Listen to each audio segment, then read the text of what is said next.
Saya teringat pada suatu waktu ketika saya sedang mengisi sebuah acara di Fakultas Psikologi, salah satu universitas di Bandung. Lalu kemudian saya dapat pertanyaan yang gak saya duga sebelumnya. Dari sekian banyak persiapan yang sudah saya siapkan, ternyata saya malah dihadapin pertanyaan yang mungkin kalau kalian dengar kalian akan bilang, "Ah, orang pertanyaannya kayak gitu doang." Tapi buat saya, itu adalah pertanyaan ekstrim. Yang so far tiap kali ditanya saya pasti nggak akan mau jawab.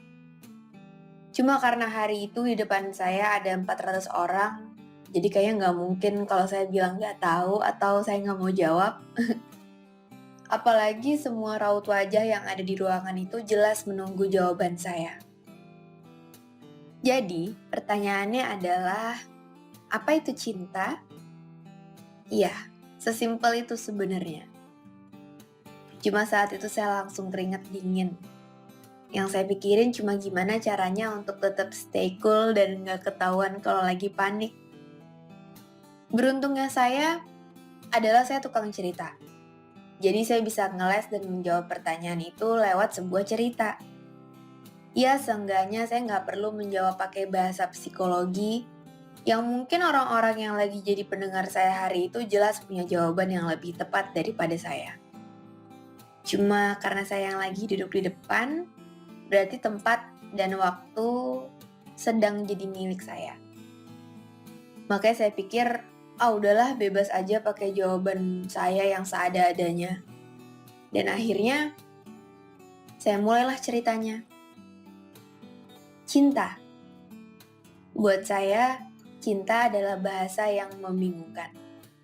Karena sampai sekarang, saya belum benar-benar yakin untuk menyebut dengan berani seperti apa cinta itu dari berbagai aspeknya.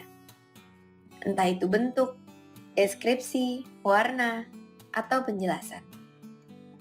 Tapi kalau boleh cerita, cinta itu hal yang membingungkan.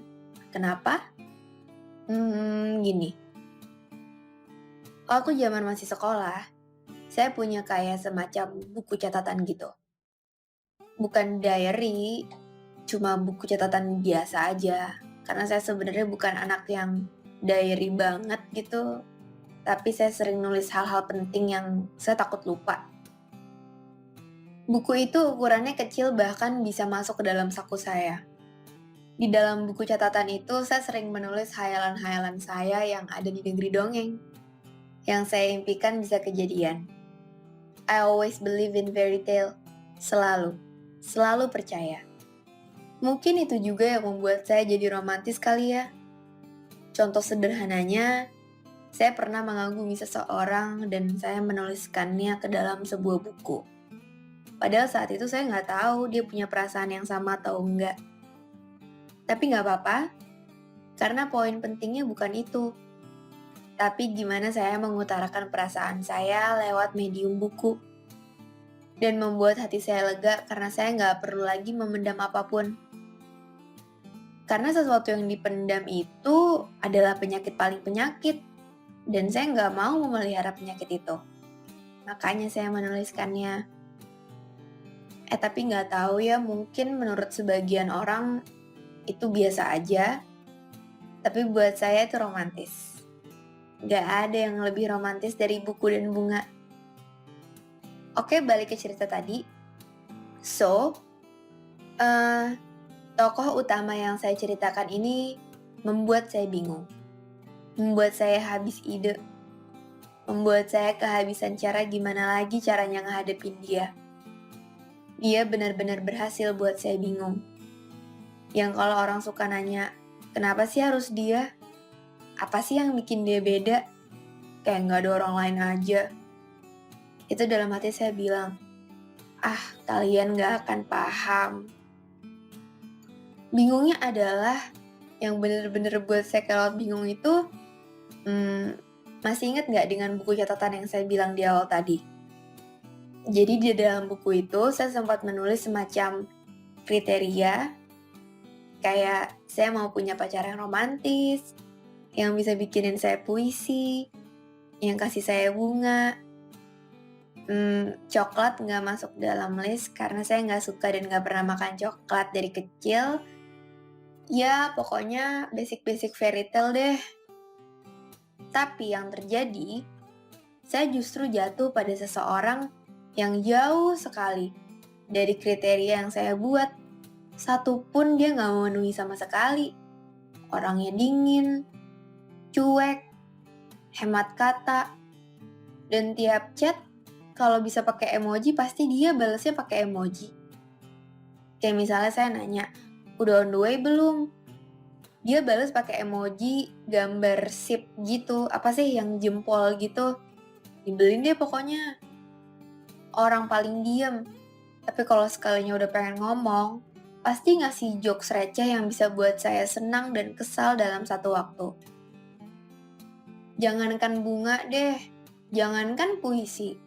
Ngirim kata-kata romantis yang copy paste dari Google aja nggak pernah.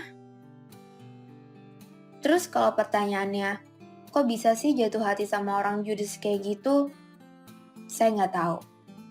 Karena jawaban dari pertanyaan itu menurut saya adalah cara kerja cinta yang nggak pernah ada penyelesaiannya. Mekanisme dan proses detailnya yang nggak transparan. Yang kita kayak nggak punya hak untuk dibuat ngerti. Kayak, kok bisa sih pada akhirnya memilih seseorang yang tadinya kita kira adalah orang paling mustahil untuk bisa buat kita jatuh. Yang kalaupun dia adalah satu-satunya orang terakhir di bumi, kayaknya mendingan pacaran sama pohon. Saking dia nggak masuk dalam kriteria kita. Tapi balik lagi sih, bahwa kita juga sebenarnya nggak pernah benar-benar megang kendali akan perasaan kita sendiri. Nyebelin ya? Makanya sering kita lihat kayak beberapa orang yang sering dibilang, kalau mau sih dibego-begoin gitu, kayak nggak ada orang lain aja. Itu tuh percuma, orang lain nggak akan paham karena kita sendiri pun nggak paham gitu. Ya oke, katakanlah kita udah sampai di titik dimana kita sadar bahwa ini satu orang nih emang cuma bisa nyakitin. Porsi senang sama sedih sama dia tuh banyakan sedihnya. Dan sebenarnya kita tahu harus apa. Kita tahu kalau harus pindah ke orang lain yang jauh lebih baik. Kita tahu banget. Tapi nggak kita lakuin karena kata hati kita nggak bilang gitu. Dan susah ya. Susah banget kalau kata hati udah merintah kita tuh susah. Mau bohong nggak bisa, mau pura-pura nggak bisa. Karena semakin bilang enggak jadi semakin iya. Jadi buat saya, cinta itu tentang menerima. Menerima banyak hal. Karena tanpa kita sadari, dengan tanpa sengaja kita sudah menerima segala bentuk kebingungan itu. Dari cinta kita belajar bahwa ada beberapa hal yang di luar perkiraan kita dan mau nggak mau harus kita terima. Menerima kesimpulan bahwa apapun pertanyaan yang berkaitan dengan yang kita rasakan saat itu, pasti akan kita jawab dengan nggak tahu. Menerima bahwa ada banyak pertanyaan yang nggak perlu kita jawab. Menerima bahwa orang yang buat kita bingung juga nggak bisa kasih kita penjelasan. Menerima bahwa untuk sekali aja, kita ditempatkan pada sebuah ruang yang mana kita cuma bisa menerima. Karena hidup akan sepenuhnya berubah ketika kamu sadar bahwa akan ada satu orang yang membuatmu jatuh cinta tanpa sebab, tanpa alasan, juga tanpa pertanyaan. Ketika kamu mengerti bahwa ada satu orang yang membuatmu belajar bahwa cinta bisa datang di waktu yang lama, di waktu yang singkat, juga di waktu yang tepat. Ketika kamu sadar bahwa ada sesuatu yang lebih masuk akal dibanding hal-hal rasional ataupun tidak yang sebelumnya pernah kamu temukan. Kenapa bisa begitu? Karena cinta adalah kebingungan paling jelas yang bisa kita terima.